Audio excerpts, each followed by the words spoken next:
देखो आमर विगत सोमवार दिन 30 तारीख आमर एडिशनल कमिशनर बीएमसी जनसाधारण अभियोग शुणला समय मारणत्मक आक्रमण होता। तो से प्रतिवाद राज्यव्यापी सबू ओएस ओआरएस ऑफिसर्स कार्यबंद आंदोलन करते मास लिभर जाते सरकार पाखे आम आपत्ति थिला उपयुक्त कार्यानुष्ठान ग्रहण करा जाऊ नियम अनुसार। तो से सब छुटे थे परिशेष काली सरकार पदक्षेप नहीं एवं जहाँ जो माने आक्रमण करते संपृक्त थे अरेस्ट कराई।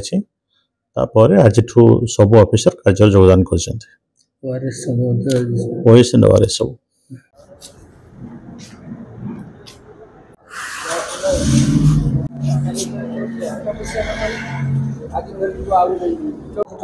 ना देखो तो ऑलरेडी सबू काम आरंभ कर देले और जिते बड़े जो स्ट्राइक भी चालू है से सबू फ्लड सिचुएशन सबू माने ऑन फील्ड फ्लड सिचुएशन देखो। Thank you.